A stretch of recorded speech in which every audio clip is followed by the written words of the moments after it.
All right, folks, E3 2012, and I've got Brandon from CCP here to show us Dust 514. Brandon, what are we about to check out here? So Dust 514 is a free-to-play MMO FPS for the PS3. It'll be completely free to download from the PlayStation Network this year. Right now we're in closed beta and we're showing off where we're at with the game right now. Okay. For those that don't know, Dust 514 is connected in real time to EVE Online on the PC, the MMORPG.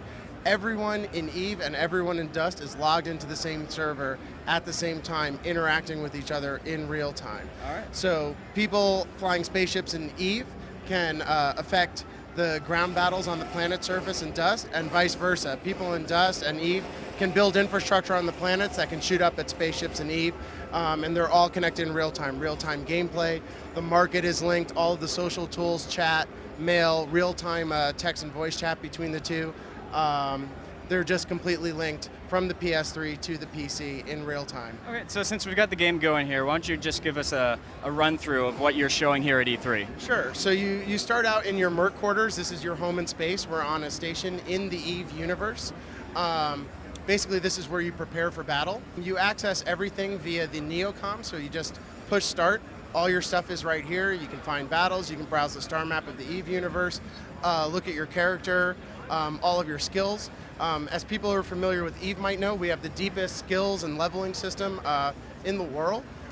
You have just tons of available things that you can skill up. Demolitions, grenades, all kinds of different drop suit usage, which are our armors, vehicle handling, heavy weapons, light weapons, all the different kinds of weapons, heavy machine gun, knives, assault rifles, all of these things you can level up. To actually level everything up fully would take over 7 years, but of course there's ways you can augment that and speed that up as well. And then of course our fitting, people who are familiar with EVE will understand how our fitting system works. It's the same exact way that you would fit a spaceship, but it's also very simple and intuitive. So you just pick an armor and then you fit different modules and weapons and grenades to it. So we've set up a bunch of pre-made fits here for E3. So we've got a heavy with a swarm launcher, which is sort of our version of a missile launcher with lock-on. We've got a scout who can run fast with a sniper rifle. But again, our system is so deep and flexible, you can make a scout with a heavy weapon, you can make a heavy that runs fast. If you work at it, you can make whatever you want. You can show info on everything, you get deep statistics and skill requirements on every single item and entity in the game, all kinds of lore. Likewise, you can completely customize your vehicle. So for instance, our LAV, our light assault vehicle, which is sort of a buggy type of vehicle, it has a turret on the back. You have hundreds of different turrets you can pick from that you want to customize it with, hundreds of different types of this vehicle with different handling and different attributes to it. Same with our HAVs, which are like tanks. Same with our dropships, which are flying vehicles. Again, those have 4 different positions on it that, again, you can customize what turrets are on it and how it handles and everything. Here's the marketplace where you purchase new items for your character. So we have ISK, which is the free earned currency, and that's shared between Dust and EVE. And then we have Aurum, which is purchased from the PlayStation Store. And as you can see, I can just go into any given category. Let's look at weapons, let's look at assault rifles. You can see we have tons of different assault rifles. The bulk of them are available for ISK, which is the free earned currency, and we do have some variants that are available for Aurum. And what's the exchange rate for Aurum and real life money? So we haven't announced pricing yet. We're still tuning that in beta. So we'll announce that at a later date. Okay. But it runs, from just $1, basically up to packages of, $20 or more, okay, with increasing value. But we haven't, announced any specific price points yet. But again, you can spend a couple of bucks, you can spend hundreds of dollars or thousands. That's kind of the beauty of a free-to-play game, is it's really about how you want to play. You can just jump in for free, you can customize things how you like, you can spend nothing, you can spend money, it's totally up to you.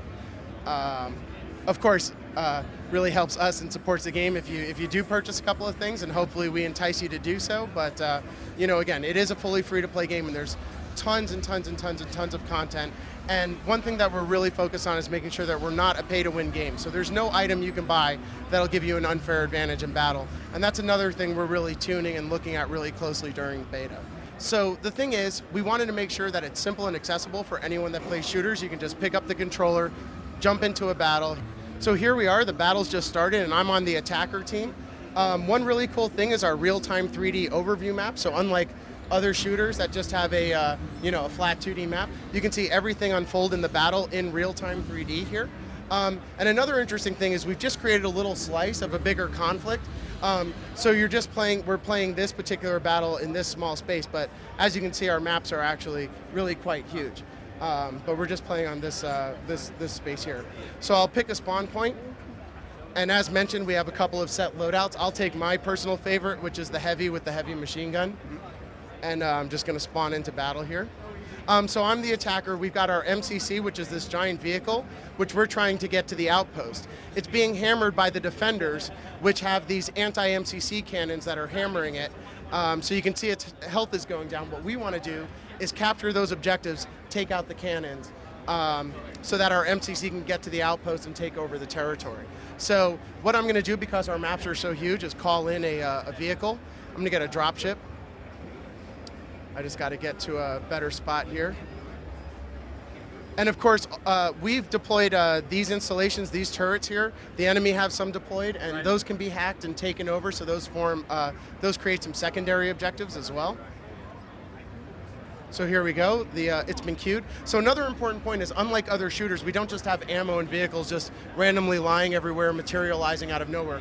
Everything is an actual asset that was earned or paid for by a player, customized by a player, brought in by a player. So likewise, the vehicles actually are specifically deployed down to the battlefield by the RDVs. And there's a tank right on top of me. That it's getting hammered. I'm just going to run over to it. So I'm just going to do a cool little thing.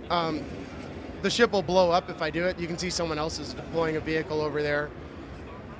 All of the objectives are being held by the defenders right now, but I'm just going to get over to this location here, and I'm actually going to ditch my vehicle and use my inertia dampener, get right on top of the installation here. Just get right over this ridge, and seems like this one is relatively clear. Seems like I snuck behind enemy lines effectively, and I will start hacking this installation. All right, so this cannon is now off, and that'll reduce some of the fire on our MCC. You can see its health being whittled down in the top left. So as the attacker, if our MCC blows up, or our clones are depleted down to nothing, we lose. I'm getting fired on by this dropship here. Okay, so why don't we go ahead and close out by taking a look at the Vita companion app. Yeah, so basically, you don't fight in battles on the Vita. We are looking at some interesting real-time gameplay stuff that we can do, but really, it's about having the Neocon with you on the go. So all the aspects of managing your character, preparing for battle, all the social functions such as mail and chat are all here. So as you can see, I can manage my character, I can manage all of my fittings, and it's connected in real time to my character on the PS3 and what's going on in the EVE universe. So I can get info on the different fittings, I can purchase more items, and of course it's all touch interface as well, thanks to the Vita. The storefront and the market, all of my assets, I can browse the star map, and I can do all of these things on the go wherever I am in the world, Wi-Fi, 3G. Dust 514 is free to play and will be available to download for anyone from the PlayStation Network in 2012. All right, thanks a lot. Thanks.